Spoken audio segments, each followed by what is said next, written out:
Y'all make it good to come home, boy, I swear. I know, man, it's been a while. DC's different. I've been gone, man. It took me years to be able to do this show, boy. DC has changed. It's different now.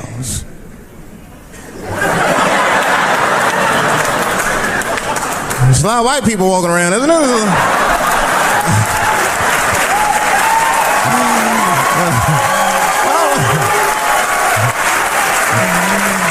I mean, I left DC in the 80s. It was not like this in the 80s when crack was going on. Remember when crack was going on?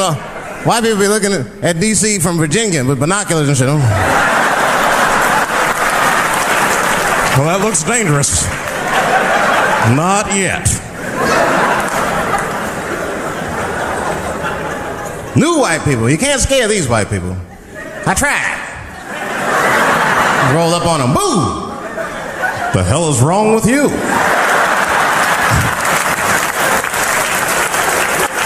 Those days are over. I'm glad that, I mean, that's when that white friend comes in handy. Uh-oh, Ernie, you want to get this one? Come on now. Do something. So black people are very afraid of the police. That is a big part of our culture. No matter how rich you are, how old you are, we're just afraid of them. We got every reason to be afraid of them. You know what I mean? Like, you're a white lady. You ever been pulled over before? You know, and then what they say, let me see your driver's license and your registration, right? See, I'm just guessing. That's not what they say to us. Well, you wouldn't believe what they say to us. Spread your cheeks and lift your sack. Like, what the fuck? Excuse me? You heard me. Spread open your cheeks and lift your sack. I got a driver's license, too. There's easier ways to prove who I am and shit. What does that prove? I can't go to the bank like that. Cash my check. What do you mean you don't have any ID? Wait a minute.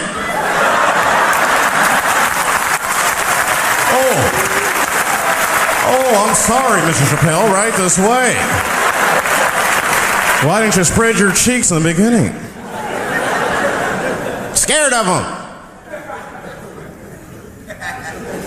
I'm serious, man. You ever be at a red light, the police might pull up next to you. It won't be no big deal for you, but you know what? I'll fucking fall apart. Oh, nigga. Oh, don't look over there, nigga. But I didn't always know that was a black thing. It took me a while to figure that out. I learned that shit in New York. I was in New York City. Now, I was hanging out with a friend of mine. He's a white guy, you know. We were just hanging out. And we were lost in the city. You know, we were smoking a joint. Now, I don't know if it was a coincidence that we were lost and high and shit, but... my white buddy, he was smoking a joint. Dave, it's the goddamn cops.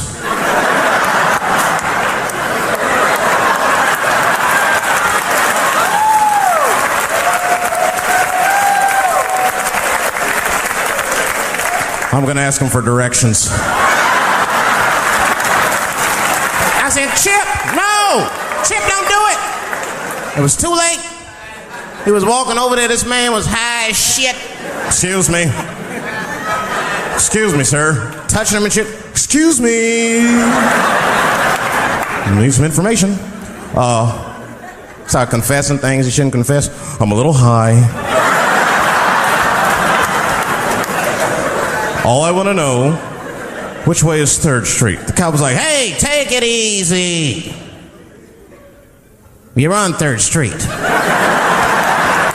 You better be careful. Go ahead, move it. Move it. And that's all that happened. That's the end of the story. Now, I know that's not amazing to some of you, but you ask one of these black fellas, that shit is fucking incredible, isn't it? I'm saying a black man would never dream of talking to the police high. That's a waste of weed.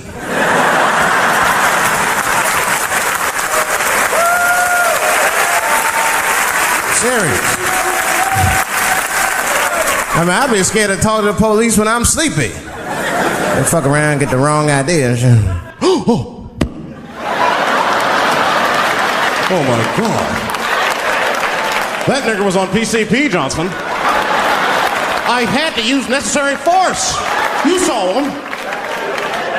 No paperwork. Just sprinkle some crack on him. Let's get out of here. That's how it is. But at the time, I didn't think there was anything racial about it. I was just like, man, Chip, you got fucking lucky. You better be careful. But then another time, me and Chip are driving. Now, I'm not driving. Chip is driving, and he's driving a little crazy. He's been drinking. Now, I don't like to let my friends drive drunk, but, you know, I was smoking a joint. I couldn't really say shit to the guy.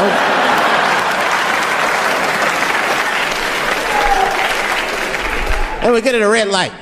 We stop at a red light, and a car pulls up next to us, and I'll never forget it. Chippy looks at me, he's all drunk, and she's like, Dave, I'm gonna race him.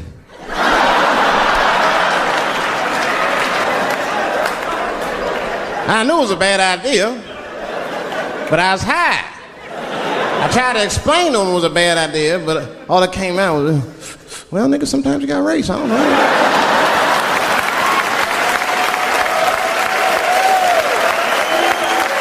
Man, that light turned green and Chip took off, zigzagging and shit so no one could pass me. The other car didn't even know he was racing.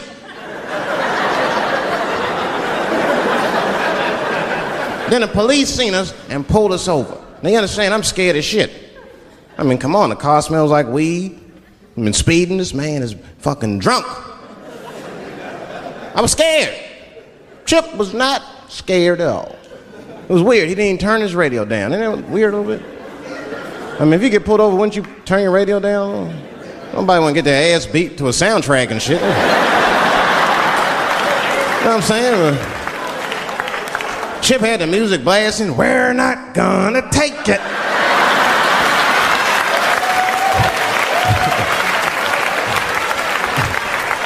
He looked at me and said, Dave, just relax. Close your butt cheeks. Just relax.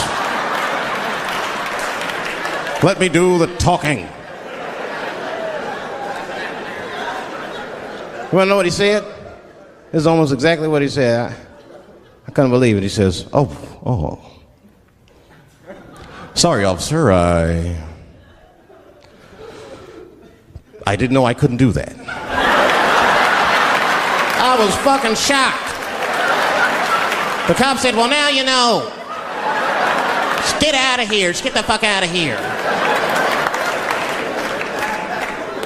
Chip said, okay, I will, sir. Thank you. What? What's wrong with you, Dave? I didn't know I couldn't do that. He said, that was good, wasn't it? Because I did know I couldn't do that.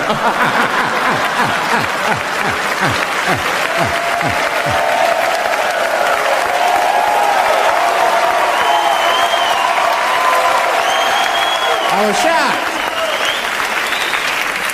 I wasn't shocked at the audacity of it. I was just shocked because I would have never thought to say that. I don't think any black dude would think to say that because they know we know the law. Every black dude in this room is a qualified paralegal and shit. He knows the law. I mean, if one of us even start to do something wrong, an old black man will pop out of nowhere. Nigga, don't do that. That's 5 to 10. Watch out. Well, we know the laws and the penalties. Guy Chip didn't even know he couldn't race. I'm not saying I don't like police. I'm not saying that. I'm saying I'm just scared of them. Nothing wrong with that. Sometimes we want to call them too. Somebody broke into my house once. It's a good time to call them, but I don't. The house is too nice. It ain't a real nice house, but they never believe I lived it. They'll be, oh, he's still here. Oh my God. Open and shut case, Johnson. I saw this once before when I was a rookie. Apparently this nigger broke in and hung up pictures of his family everywhere. Well, Let's sprinkle some crack on them and get out of here.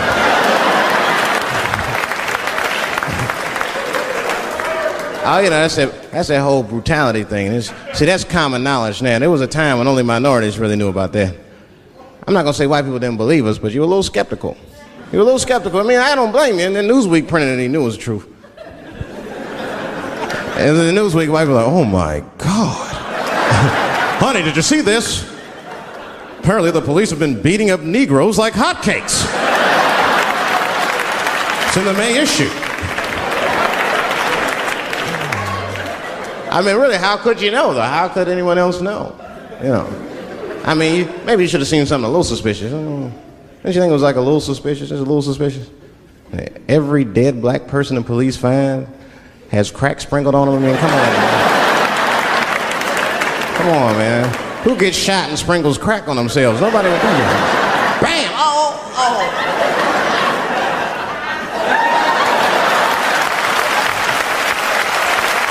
I don't want to leave no mysteries.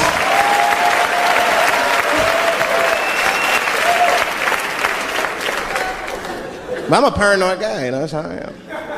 I'd be scared to call 911 for anything, even if it's like a fire or anything. Because they tape those phone calls. I see the shows, they tape them, and then they play them on television. That's fucked up. Now, I'll say anything if I'm scared. That shit is private, you know what I mean? What if I get killed? They start playing that 911 tape on the news, I'm dead, I can't explain myself to my buddies and shit. We watching the news. We have Reg Chapman on the scene. Reg, what's going on out there? It always takes a guy on the scene a minute. Hi, Bob. Hi, yes. We just got hold of a copy of Dave Chappelle's Frantic. 911 emergency call. Remember, viewers, some of this language is disturbing.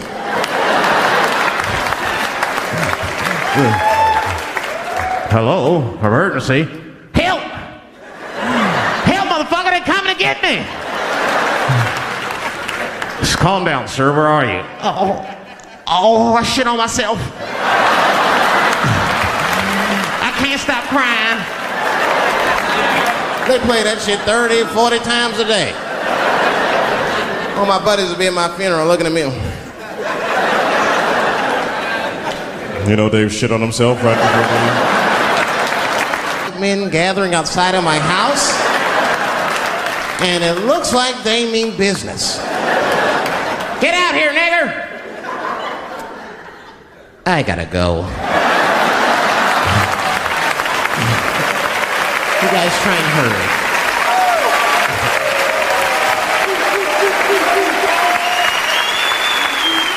It's too much pressure.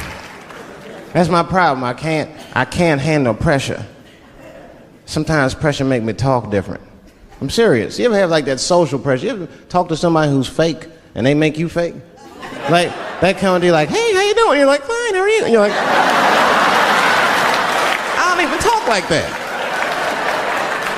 I get sick of that shit. I do. It just makes me sick. Sometimes I'll talk crazy just to make myself feel better. You ever do that? Just start talking like crazy. Like, you ever heard this voice? Man.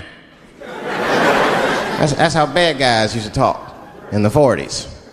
In the old days. See, I talk like that. Not all the time, but if somebody put the pressure on me, fuck it, I gotta cut loose.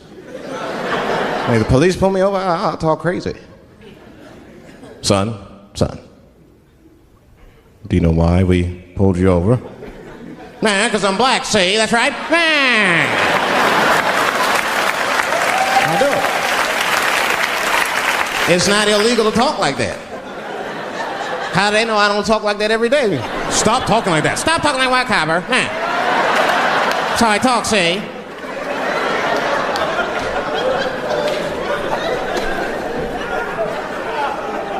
You gotta make life interesting like that, because the shit is flimsy.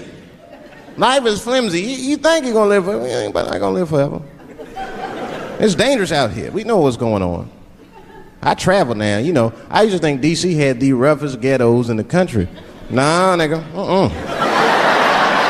I have seen some shit now. Oh, there's some rough areas outside of D.C. Yeah, everybody should go to the ghetto. I was taken to the ghetto one time. That's the worst. When you get taken and you're not expecting to go. You know, usually you want to know when you're going to the ghetto, like, I'm going to see some wild shit. I got to prepare myself. I'm going to see something crazy. When you're taken, it's different. I had a limousine driver. It was after a show. It was late at night. It was like 3 in the morning. I had a limousine driver. He was a nice guy talking to me and shit. Oh, hey, where you from, dog? D.C.? Word? That's a rough city, man. And his cell phone started ringing. Hold on 1 second. Hello? Oh, what's up, nigga? What? What the fuck? Slow down. What? What the fuck? No! No! No! Fuck that, nigga. Fuck it. I'm on my way.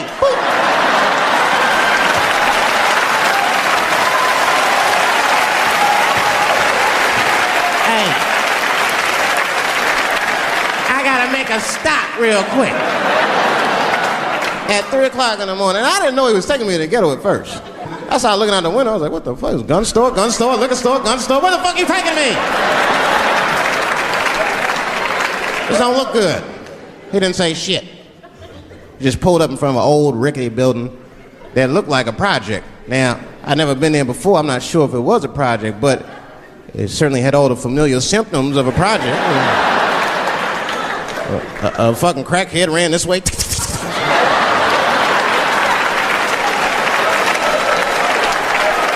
And then another one jumped out of a tree and shit. The driver said, I'll be right back. And left me. Took the keys with him and just left me. At 3 o'clock in the morning, in front of a project, in a fucking limousine. This was not good. I was like, man, I gotta look around and see if I can see some landmarks and figure out where I'm at. Might have to escape on foot. Now, this is when I knew I was in a bad neighborhood. You only see this in the worst neighborhoods. Remember, it's 3 o'clock in the morning. It's 3 o'clock in the morning. I look out the window. It was a fucking baby standing on a corner. Look at this. And the baby didn't even look scared. He was just standing there.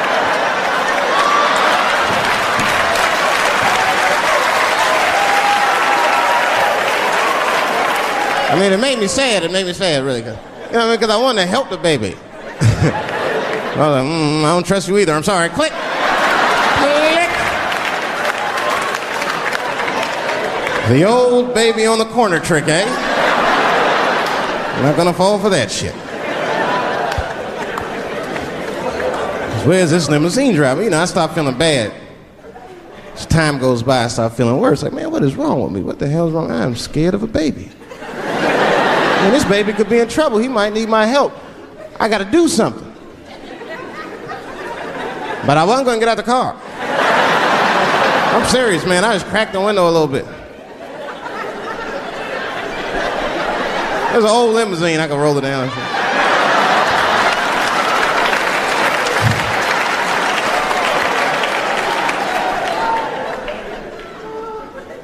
Hey, baby. Baby, go home, man. It's 3 o'clock in the morning. What the fuck are you doing up? The baby said, I'm selling weed, nigga. I said, oh, shit.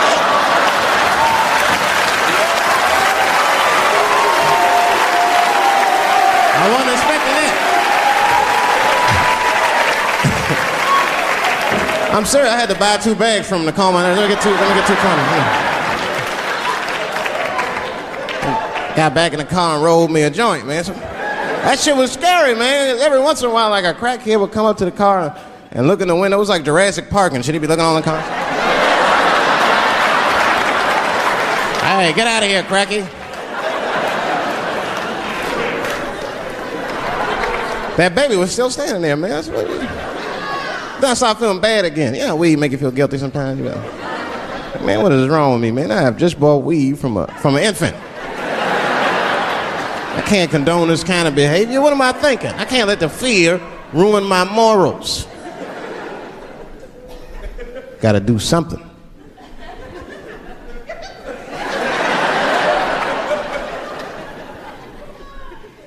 Hey, baby. Stop selling weed, all right? You got your whole life ahead of you. He said, fuck you, nigga, I got kids to feed. I said, God damn.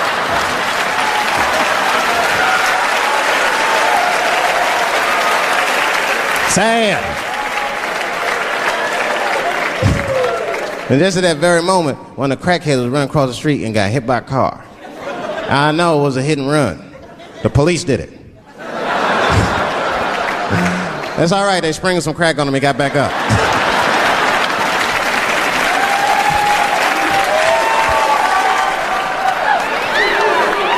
Yeah, I'll be seeing that kind of shit, man.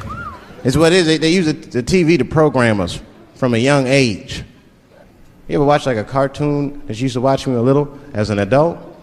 That shit is wild shit. It's some wild shit. I mean, like I was with my nephew. We sitting there, we watching Pepe Le Pew, and I say to my nephew, I said, now pay attention to this guy because he's funny. I used to watch him when I was little. And then we watched the Pepe Le Pew, but I'm old now. I'm looking like, good God, what kind of fucking rapist is this guy? Like, take it easy, Pepe. My nephew was sitting there cracking up. Hee. See, sometimes you gotta take the pussy like Pepe. Like, no.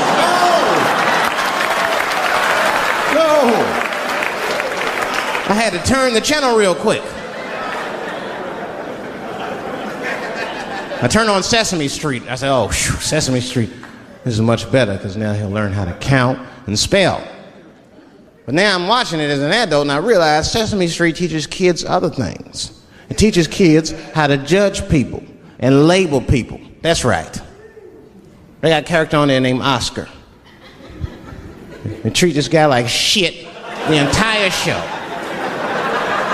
They judge him right in his face. Oscar, you are so mean. Isn't it, kids? Yeah, Oscar. You're a grouch. It's like, bitch, I live in a fucking trash can. I'm the poorest motherfucker on Sesame Street. Nobody's helping me. Then you wonder why your kids grow up and step over homeless people. Get it together, grouch. Get a job, grouch. So don't even tell me how to get to Sesame Street. That is a terrible place. I wouldn't go there if I knew the way. Who would want to live in a neighborhood like that? Fucking 6-foot pigeons walking around. And an elephant that's a junkie. Hi, bird. Yeah, that's right, Snuffy. Hi, bird, I'm sick. I need some smack, bird. The Cookie Monster with his eyes popping out his head, screaming, cookie, cookie, cookie, like, ugh. What kind of cookies are you talking about? Chocolate chips don't do that to people. And then they had the nerve to put a pimp on there. They didn't come out and say he's a pimp, but I know a pimp when I see one. They called him the Count. Had a cape and everything. You just see him pimping, bitch, where is my money? You've been late 4 times, I've been counting. How many times must I smack you before you act right? 1, 2 smacks. Oh.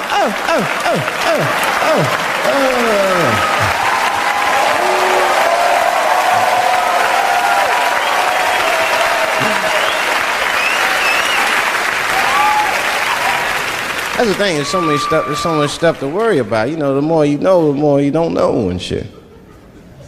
You know, like a lot of people be telling me, Dave, you know, you just gotta relax. The racism thing be bugging you too much. And I be thinking about it. Sometimes shit'll happen. You know, a lot of black people can relate to this. Have you ever had something happen that was so racist that you didn't even get mad? You were just like, God damn, that was racist. I mean, it was so blatant, you were just like, wow. Like, almost like it didn't even happen to you. It was like a fucking movie.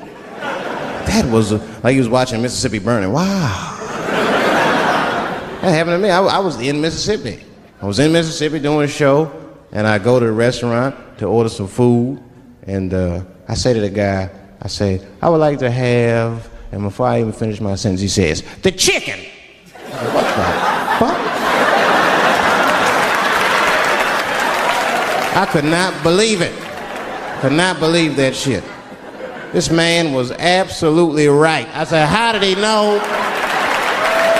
that I was gonna get some chicken? I asked him, I said, how you know that? How'd you know I was gonna get some chicken? He looked at me like I was crazy. Come on, buddy. Come on, buddy. Now, everybody knew as soon as you walked through the goddamn door, you're gonna get some chicken. There's no secret down here that blacks and chickens are quite fond of one another.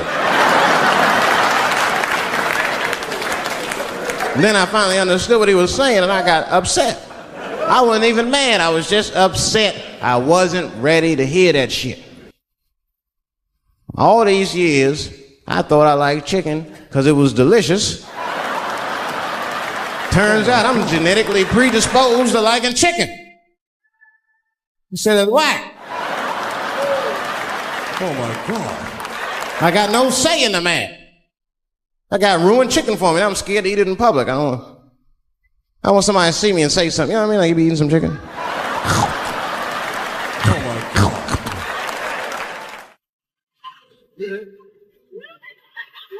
Look at him. He loves it. Just like it said in the encyclopedia. That's how happy he looks.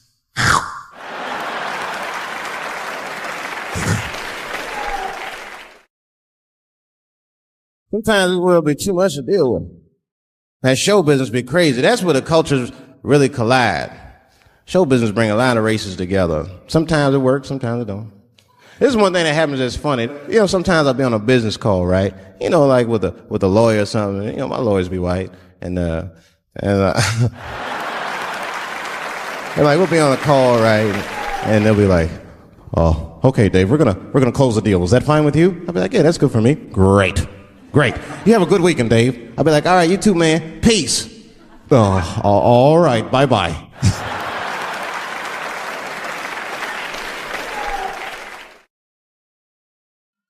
I don't know what to say, right? So sometimes I'll make up shit that's not even slang, just to see how they handle it and shit. It'll be the same business go, all right, we're going to close the deal. Is that fine with you, Dave? Yeah, sounds good to me. Great. You have a good weekend, Dave. All right, buddy. Zip it up and zip it out. Oh. All right. Zippity-doo-dah. Bye-bye. Oh, my God.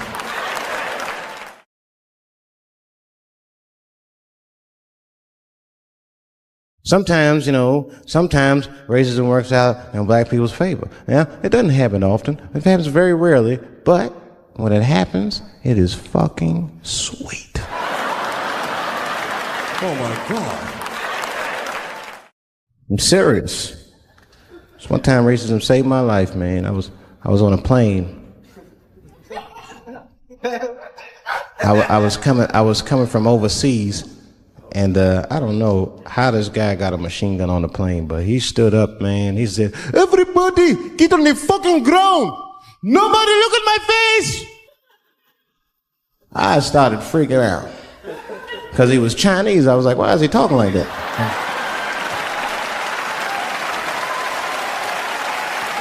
He was screaming and crying. I was the only brother on the plane. Well, I thought I was the only brother. I looked over. There was one other black dude. He was from Nigeria. I looked over at him. He was looking right in my face, man. He didn't say two words to me. He just looked at me. He was like...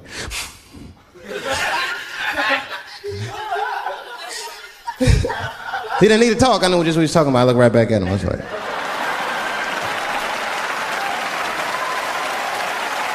Some white dudes on the front of the plane seen us. They were like, oh, my God. I think those black guys are going to try to save us.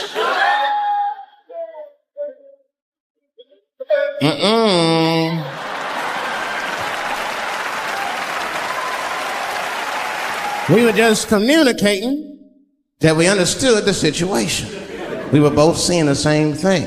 What we understood was simple. Terrorists don't take black hostages. That's the truth. I have yet to see one of us on the news reading a hostage letter. They is treating us good. We all chilling and shit. I'd like to give a shout out to Ray Ray and Big Steve and send some Newport.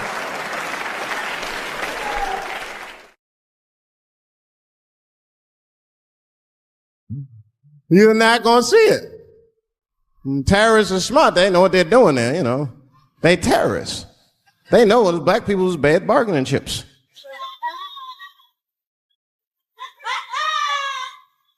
They called the White House and said, hello? We have got 5 black... Hello?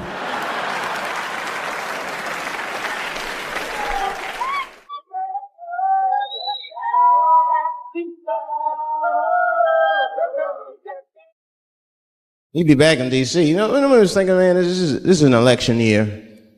I'm gonna ask you, you're a white guy, do you know who you're voting for yet? Don't know, do you? Now you see that? You see what just happened here? Let me tell you something. That is a cultural thing. He knows who he's gonna vote for. He's just not gonna tell me. See, I've noticed that. That is a cultural thing. White people do not like to talk about their political affiliations. It's a secret. You ever ask a white guy who's voting for you? Hey, Bob, who are you going to vote for? Dave, whoa. Hey. Well, take it easy now. Take it easy. So anyway, I was fucking my wife in her ass, right? But I mean, it was something else. Yeah. But who are you voting for? Dave, come on with the voting. I'm trying to tell you about fucking my wife, and you're asking me all these personal questions. They don't like to divulge that information because it matters to them. Black people talk about that shit. Black people will openly talk about politics. Black people will openly talk about beating up politicians and shit. If I see George Bush, I'll kick his motherfucking ass for cutting my Medicaid. Yeah, okay, say it. I would just say it. But there's a reason for that. It matters more for that. It matters more. Black people see, even when I vote, right? Which I don't. But even when I think about who I would vote for, right? I don't even look at their political policies. I just look at their character. You know what I'm saying now? You gotta read, no, I'm serious. You gotta read between the lines. You look at Clinton, and black people like Clinton, because we've seen him on the campaign. I saw one thing on the campaign trail. He actually just picked a black baby up and kissed him. Come here, you little nigger baby. Mwah, just kiss him. I said, again, I'm not looking at his politics. Don't know what his politics are. I'm just looking at his behavior. I understand that kind of behavior. I know a lot of dudes with them shortcomings. Weed smoking fornicators. There's a lot of them. I mean, come on now. Let's be honest. Let's be honest. Bill Clinton was not the first president to do what he did. Now let's think back for a minute. Remember a guy named Kennedy, John F. Kennedy? Remember him? He fucked Marilyn Monroe. Matter of fact, him and his brother Bobby fucked Marilyn Monroe. And history doesn't talk about that much. You know why history doesn't talk about that much? Because those 2 pages in history are stuck together. They was getting it on. They were getting it on. I seen the tapes. Remember the tapes she'd be singing on there? See this party, stressing them out. Happy birthday, Mr. President. Bitch, my family's here.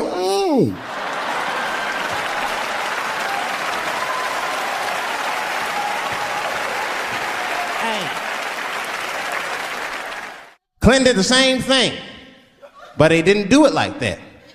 Because it's the year 2000, he's busier than Kennedy was. He was a busy man. Clinton did that kind of thing the way busy men do it. You know what busy men do? They fuck who's close to them. I can tell that's what Clinton was up to. Look like he just stuck his head out the office door and shit. Oh, boy. You, come here. I made my penis suck for my 3:30. Come on. Oh, boy. He's probably looking at Kennedy's picture and shit. Oh.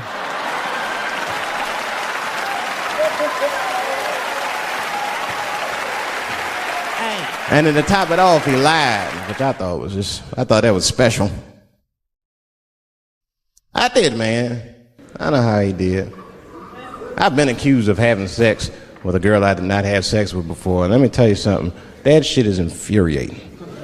You ever go through that, it'll make you crazy. You be screaming at your best friends, I didn't touch that bitch, nigga, I'll kill you. Fuck you, nigga, I'll kill you. Please believe me. Please believe me.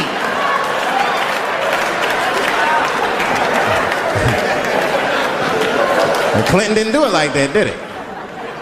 And Clinton came out of the press conference all relaxed, his shoulders all relaxed and all this trouble. It looked like he just got done fucking or something.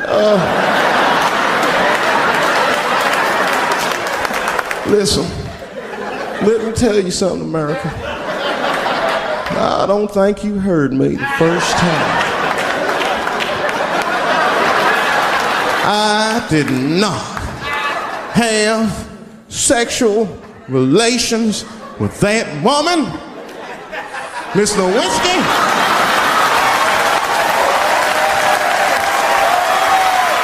You know he did it. You know he did it.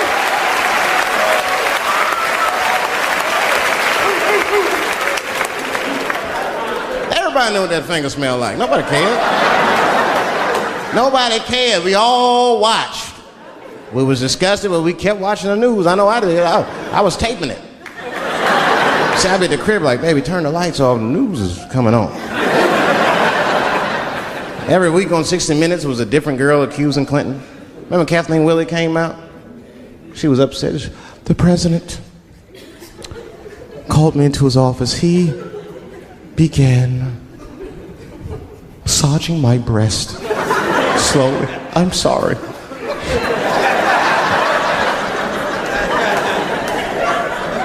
And then he placed my hand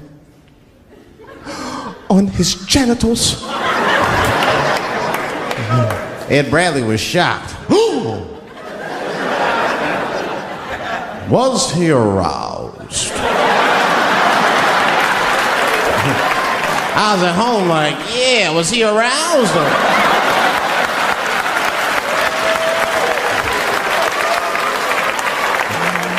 And then Ed Bradley looked right in the camera. He said, don't bust that nut yet. We'll be right back.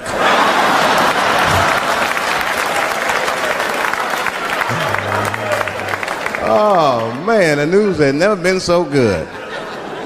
But there were no victims. There were no victims. Only one I feel sorry for is that Lewinsky. I feel a little sorry for her. Don't y'all feel a little sorry for her at all? God damn, y'all, come on, man. Have a heart. That's a hard thing to be famous for, man. I mean, nobody want to be the most famous cocksucker of all times and shit. I feel bad for her. Not even the women feel sorry for her a little bit, ladies. Now that's jealousy. That's what that is. I mean, come on, y'all. That's one dick that girl sucked. It's gonna haunt her for the rest of her life. Long after she spent that money up, that's still gonna haunt her. And I know there's a lot of women in here with at least one dick they regret. And I bet you it wasn't a president's dick. I bet you worked at Kenny Shoes or Safeway or some shit like that. Don't go judging her. Don't go judging her. See, we gotta stop judging people. That girl was young, and she made a mistake that young girls make. She wanted to fuck a powerful man, period. That's as far as she thought it through. She wasn't thinking about how powerful the president was. She didn't have no wisdom. An older woman would have helped everybody. An older woman would have been in there, you should lower taxes. You know what I'm saying? The older woman would have sucked us into utopia. The last thing I'm going to say about it is this, that he is a famous man. I have dreamt of being famous, but I never dreamt of being that famous. I never understood how famous a president was. But imagine if somebody could suck your dick and then they're famous. You understand what I'm saying? That's crazy. That's crazy. I mean, no guy ever thought of that. There's nobody with a pickup line that good and shit. Hey, suck my dick, there's a future in it. What? Oh, that's it now. Get out there and be somebody. Go write a book. You're a qualified author now. Go write a book. I said, I'm in the wrong business. I should be the president. Shit, I'm in the wrong business. See, the only reason I don't want to be president is because I'm black. That would make it too hot for me. I mean, you know, I think it could be a black president one day, but you don't want to be the first one. I mean, second or third, that's fine, but that first nigga better watch out. I'm going to tell you that right now. I'm too hot. I mean, I'd be the first black president. I don't think that nobody would really hurt me. I'm sure somebody would want to hurt me, but I don't think they'd touch me because my vice president will be Mexican for a little insurance. You know what I'm saying? You can shoot me if you want, but you're just going to open the border up, so you might as well leave me and Vice President Santiago to our own devices. Ain't that right, Santiago? See.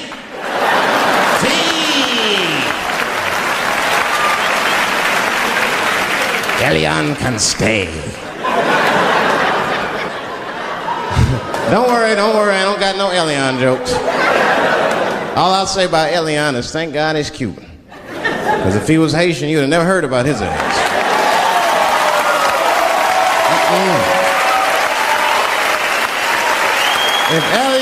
If Elian Gonzalez was Elian Mamumbo from Haiti, they'd have pushed that little rubber tube right back in the water. Sorry, fella, all full. Good luck.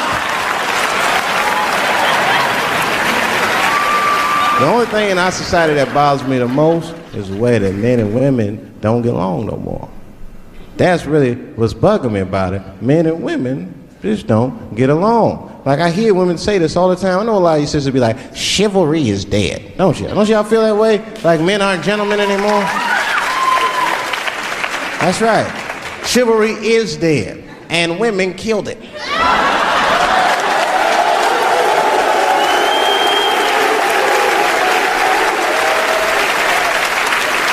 There's a fundamental difference in the way we're going to see things. We're not going to see eye to eye on this issue.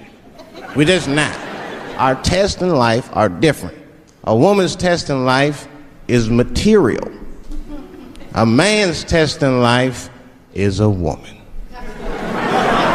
Now, by test, I mean that those are the things that we desire. Men have nice cars. Not because they like nice cars, because they know women like nice cars. That's how it goes. Because men are hunters, and the car is the bait. And the woman comes and says, ooh, nice Porsche. Gotcha, bitch. That's how it is. That's true. Come on now, you go to a woman's house, her house be comfortable as shit. Women love comfortable surroundings, so men get comfortable surroundings. But let me tell you something. If a man could fuck a woman in a cardboard box, he wouldn't buy a house. But that's still not where chivalry got killed. Chivalry got killed by the feminist movement on the magazines that got women going crazy, because women got too much advice about men from other women. And they don't know what the fuck they're talking about.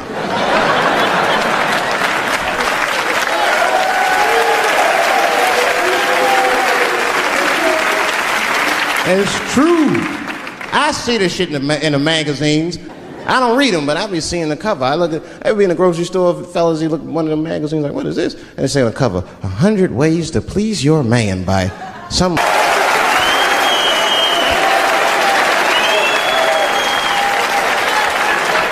And then the magazines trick the women. The magazines start picking at your self-esteem. Every page you turn, you start feeling fatter and uglier, and you feel like your clothes aren't good enough. And the magazines have you forgetting how fucking beautiful you are. And that's what happens. Now look what happens.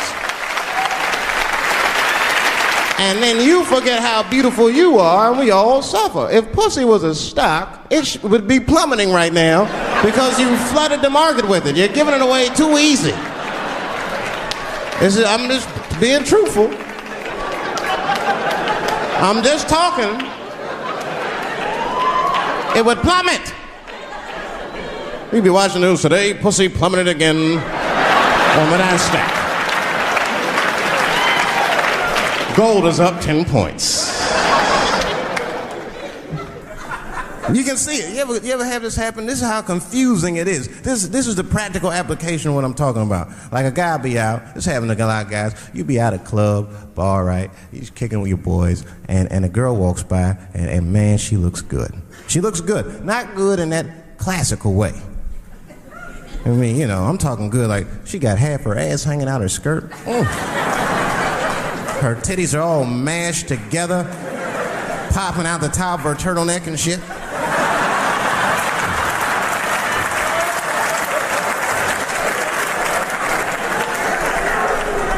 And you with your buddies, right?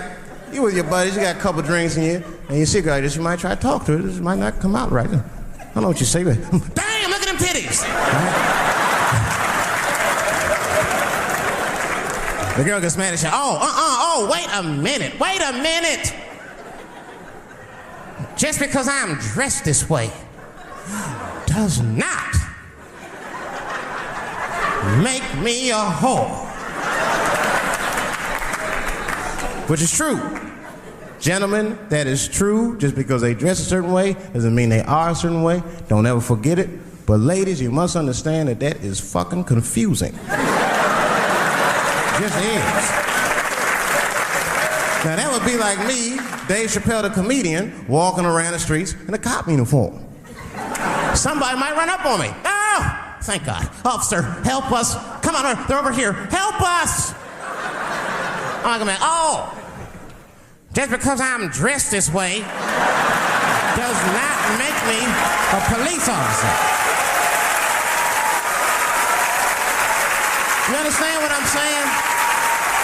It's like, all right, lady, fine. You are not a whore. But you are wearing a whore's uniform, I'll tell you that shit right now. Little misunderstandings can happen. And then men, we misunderstand women a lot. You know, we always undermine their feelings. You can't do that to them. You can't, because, see, feelings are, you see how they clapping? Feelings are very important to women. They are all important to women. I'm just learning this shit. Everything's based on how they feel. You can hear when they tell stories. You ever hear a man tell a story, it'd be just facts. Who, what, when, where, why. It was me and Bob, we was at Safeway. Then that nigga Bob said this, then I punched that nigga, and then I broke out. That's the story.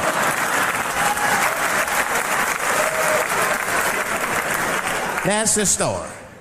Women tell stories, all these feelings. Well, first of all, you have to understand, I was on my period, and I just talked to my mother, so I was feeling like, God damn, there's too many feelings. What the fuck happened? Get to it. But I gotta talk about them. Gotta talk about them. That's how they always get me. I'll be sitting there, watching TV, chilling and shit. My old lady come up to me. David, we need to talk.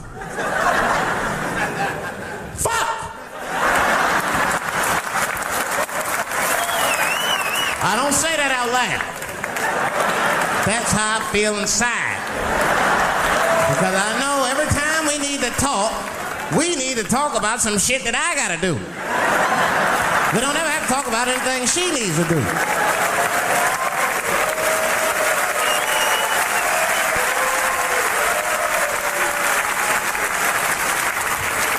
She leaves me defenseless.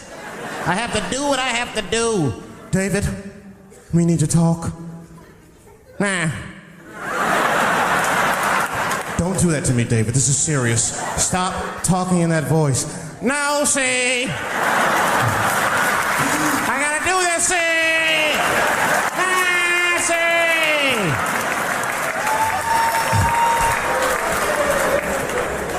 I complain, but I'm happy I'm with somebody. I don't want to be single. I don't like that. Sometimes you go to them single clubs, you see too much. I was on the road, one club, and I seen a thing they call a thong contest. Yeah, I seen a thong contest. Yeah, it's some scandalous shit, all right. I couldn't get over that, man. Because the DJ, I was dancing with a girl, and the DJ said, Everybody that wants to be in the thong contest, please report to the DJ booth. the girl was like, excuse me. They put on that song, let me see some thong, thong, thong, thong, thong, thong. Them girls was going off. Some of them pulled their pants down, some of them pulled their skirts up, all of them just shaking their butt. Some of them didn't even have underwear on, they was just fucking shaking their butt. I mean, really, I was fucking disgusted. But I couldn't turn away.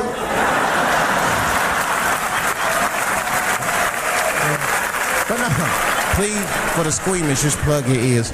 All right, one of the girls, you get so into it, there's no cops around, right? But she actually, I'm sorry to tell y'all this, she spreads her butt cheeks open. She spreads her butt cheeks open in the middle of a crowded disco, right?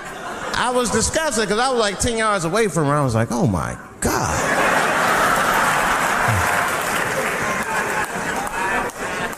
Is that her birth canal? Oh, it gets worse. Good God Almighty, is that a baby? I know that's gross, it's gross, because it was a baby. Oh, it was the same baby from the project. She's like, I snuck in the club, nigga. I got that weed if you need me. Just pat on the ass, and I'll come out. Hey guys, thank you very much.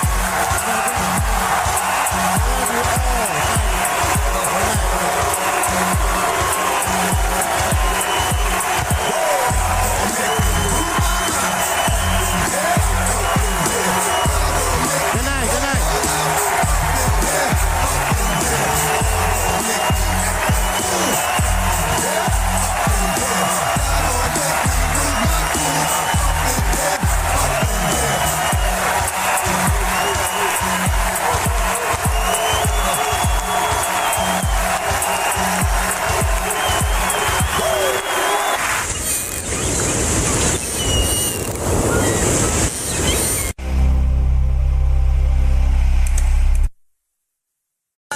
I know it's fucked up, but I tell you the truth. Everything's funny. Everything's funny till it happens to you. 3 months, a mere 3 months after that terrible attack that Chris Rock endured, I was on stage at the Hollywood Bowl, and a lunatic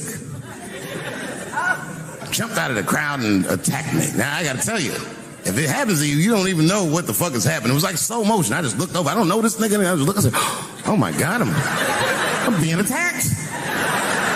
And this motherfucker was ragged. He jumped at me. He was like, ah! I'm old, but I'm fast. I caught this motherfucker's head with my hand and pulled his hoodie over his eyes. I can still feel his head in my hand. It was spongy. He had been growing dreadlocks. Not the beautiful dreads that Rastafarians grow.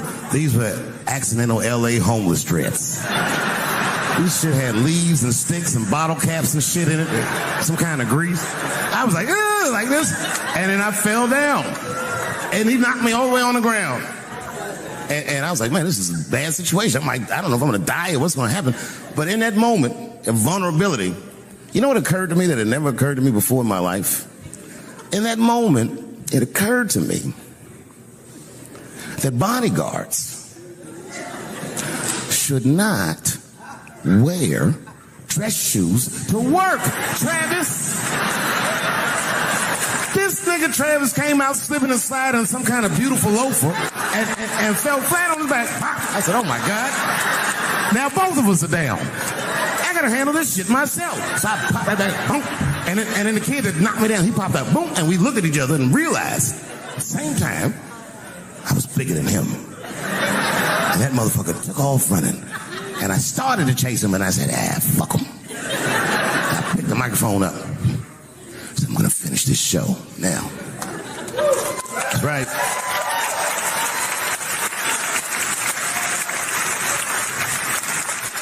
For 3 months before that, I'd been making fun of Chris Rock.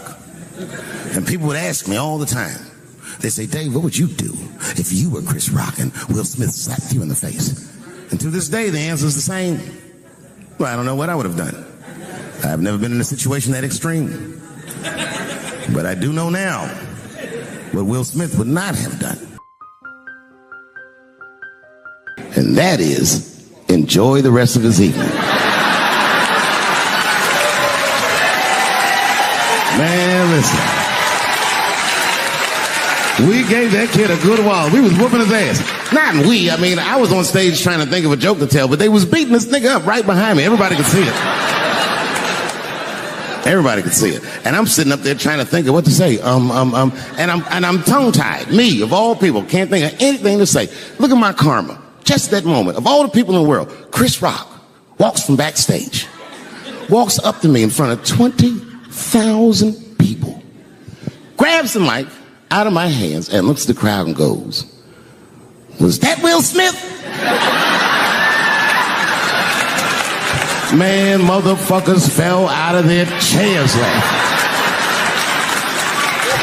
I was standing there looking stupid. I was fucking furious because I'm thinking in my mind, nigga, this is my attack. You got attacked 3 months ago. Now you have jokes. So I snatched the mic back from Chris and tried to get one off, but my shit did not go good at all. I didn't know what to say. I was just like, it was a trans man. And the crowd was like, boo. It's LA, we like trans people, boo. I know, I felt so bad. I felt so bad. But I know why I did it. You'd have to be there to understand, but man, when that guy tackled me, it was like it's like a movie or something. You gotta picture this. Picture a famous person you like. Every famous person you could imagine was at that show. It was like the biggest night that Hollywood had ever seen. And when that guy tackled me, he cleared the bleachers. I had to watch the tape afterwards to know this happened, but as soon as he tackled me, Jamie Foxx was the first motherfucker that jumped out of the crowd. He was wearing a white cowboy hat like he knew this shit was gonna happen to him. Never seen this nigga in a cowboy hat before. And Jamie started chasing that motherfucker around like any given Sunday. And that kid was fast as shit, was juking and shaking, and he broke Jamie's ankles, and he just kept running. And then Jon Stewart from The Daily Show ran from backstage and jumped at this motherfucker like Super Jew. He was like, ah! And the kid seen John coming, so he jumped back, and John went flying that way. And this kid was fast, and then he turned around. He sees the emergency exit. He starts running for the emergency exit. Just before he got to the door, motherfucking Puff Daddy from Bad Boy Records jumped in front of the door. That nigga was like,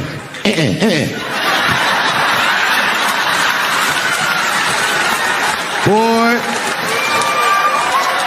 Puffy got that motherfucker. And then every celebrity just ran out because every celebrity saw themselves in me, and they just started beating the fuck out of that kid. And I know Chris was backstage looking like, nobody helped me.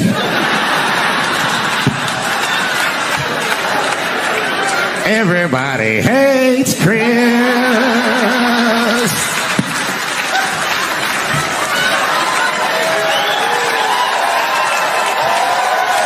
Thank you. Thank you. I like not knowing what's going to happen. I like making memories. Sometimes I do all this crazy around my colleagues just so that they can tell their friends I did it. But rather than talk about myself, just briefly, I want to just talk about my genre. Stand-up comedy is an incredibly American genre. I don't think any other country could produce this many comedians. And unbeknownst to many people in this audience, I don't think there's opinion that it exists in this country that is not represented in a comedy club by somebody. Each and every one of you has a champion in the room. We watch you guys fight, but when we're together, we talk it out. I know comics that are very racist, and I watch them on stage, and everyone's laughing, and I'm like, that motherfucker means that.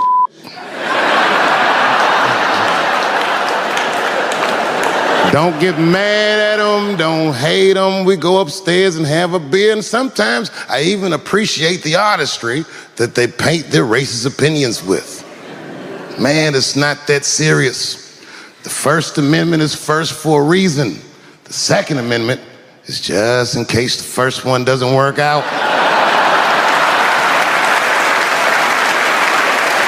We gotta let some air out of the ball, man. The country's getting a little tight. It doesn't feel like it's ever felt in my lifetime.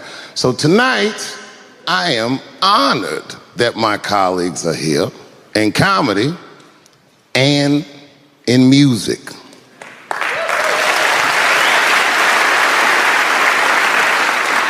And I want everyone in America right now to look at me.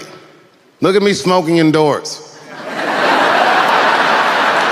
I didn't ask anybody, I just did it. What are they gonna do? Kick me out before I get the prize? No, nigga, this is called leverage.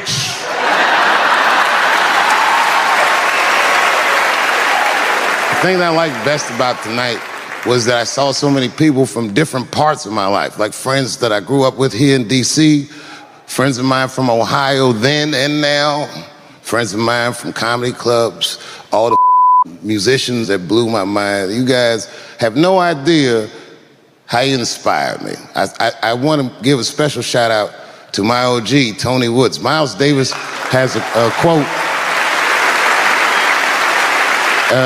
It's one of my favorite. Miles Davis said so much cool shit, but one of the things he said I always loved, he said, it took me years to learn how to play like myself. You know, he would watch other musicians, then he would try to play like Dizzy or Bird, all the guys who were great. Tony Woods was my Dizzy and Bird if I was a Miles. I was trying to play like you. You were the first person I ever saw do it absolutely right. You were fearless and you told the truth. There's something so true about this genre, when done correctly, that I will fight anybody that gets a true practitioner of this art form's way, because I know you're wrong. This is the truth, and you are obstructing it. I'm not talking about the content, I'm talking about the art form. Do you understand? Do we have an agreement? And what I really wanted to say tonight, and I'm glad I get the platform to do it, I'm gay.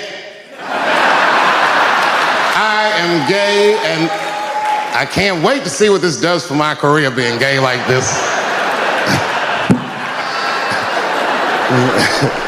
So many special shout outs. One of the main architects of the comeback of the century, my brother and my mentor, the mighty Stan Lathan.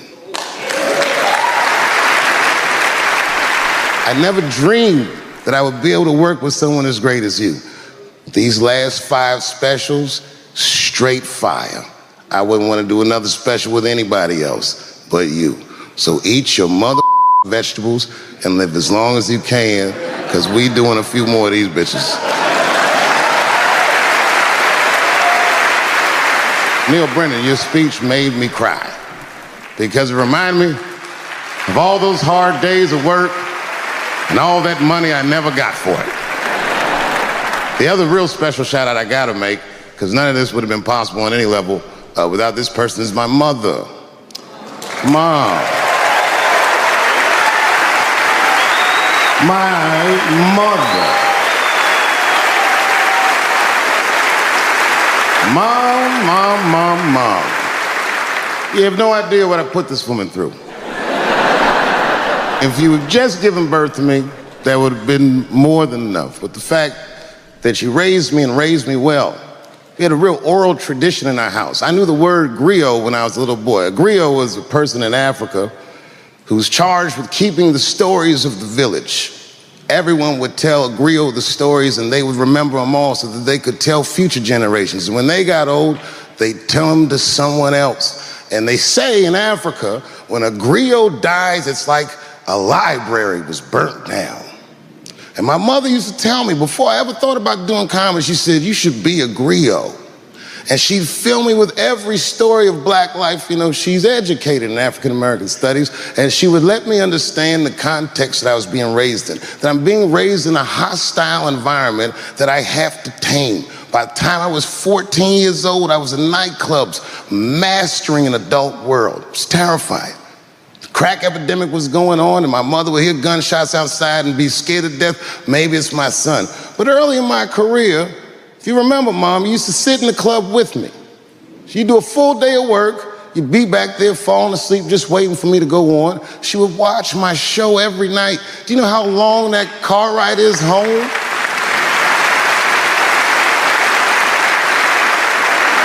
How many of you have ever heard your mother say, jokes were a little too much tonight, son?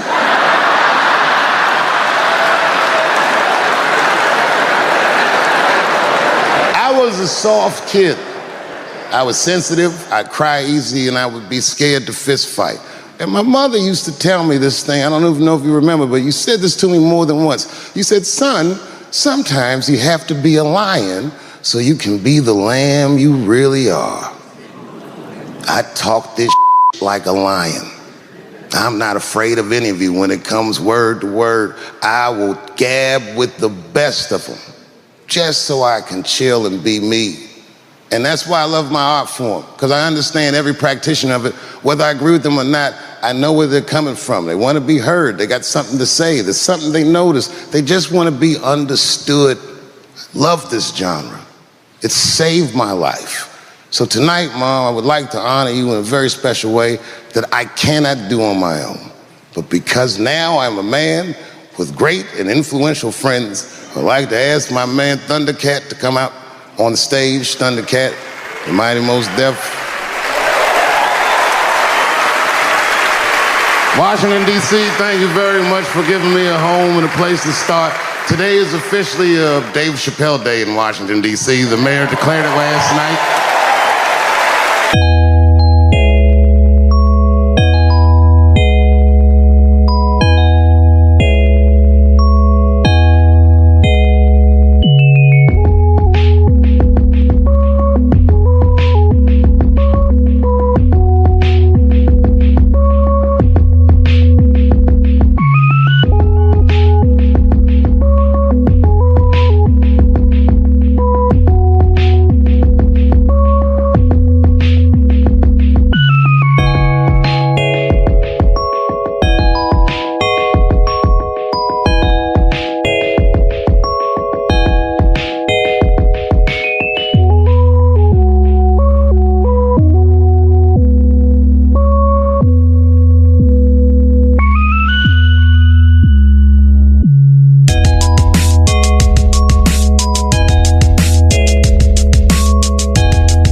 Okay, before I did Killing Them Softly, when I was 22, HBO gave me the biggest opportunity of my life at that time.